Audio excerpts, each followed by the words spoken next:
I was telling of someone else I was co-writing with, I was telling them about how I made my most recent project, which we did the whole thing in one small room, all to analog tape, no auto tune, no quantizing, no editing other than like if you can cut and move to a different part of a different take, if it works, because we didn't use a Met, very much like how they did in the 70s.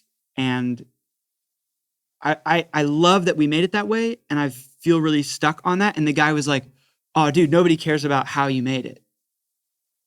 They care about if the song is good. They care about if like how you sound. They care about the words."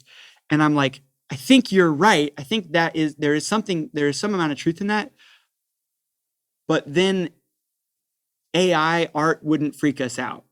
Mm-hmm. I think how it's made is important, and I think that it's so human to make art. It's so human to make music, and that feels threatened.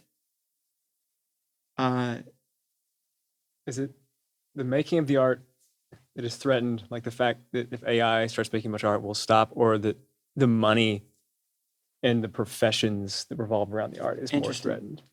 That's very interesting, because live music, I don't think live music will ever go away. No, I mean, yeah, I don't think so either.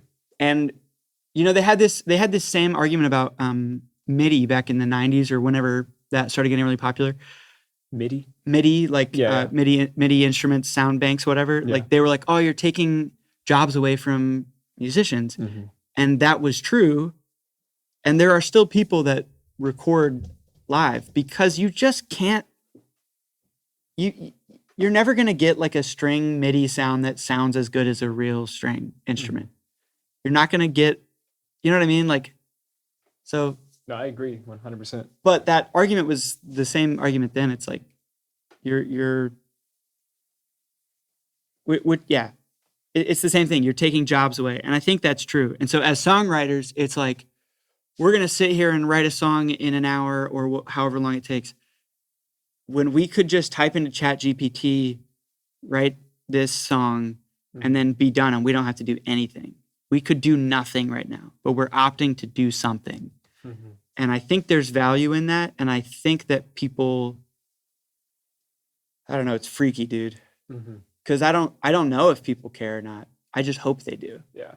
And to my friend's point of saying like, people don't care how it's made, I think they do. Because I posted that video about like, I feel like the dad in Willy Wonka who lost his job to the toothpaste capping machine, Yeah. I posted that and everyone's like, wait, yeah, that's so true, bro. Yeah. Like AI sucks. I know, man. And I feel like you can hear it though. I mean, at least I guess it's not a great argument against it, because the people who are proponents of AI would say, well, eventually you won't be able to hear it. Like the average ears won't be able to hear the difference. Yeah.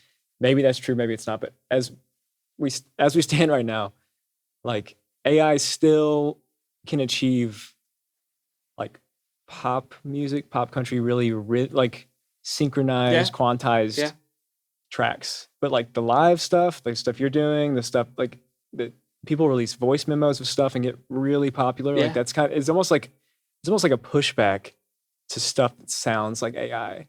Totally. And like, I don't know, my thought is that has always been like art is catharsis.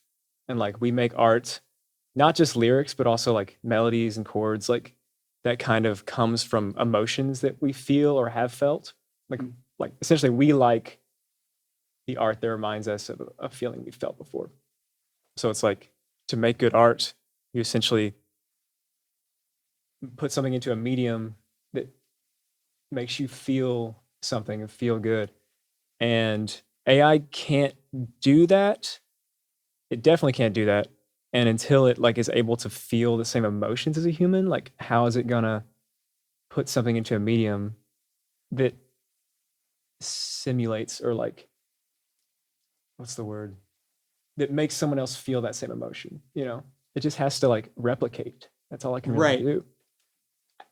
I don't know what your thoughts are on that. I think that you're exactly right. And I think that people will forever continue to relate to and be moved by things that people make with their own brains and with their own hands. But there's like really convincing stuff already. I was sent a podcast by an old high school friend who was like, I don't work in music. I'm curious about your thoughts about this. And it was this guy in LA, and he played, he made a string arrangement with AI. He didn't make it, but he put in the prompt for it. Make a this length song piece of music and have the strings sound like this composer. Mhm. And he played the thing that it generated, and I genuinely felt emotional from it. I actually did. Mhm. And that was so freaky.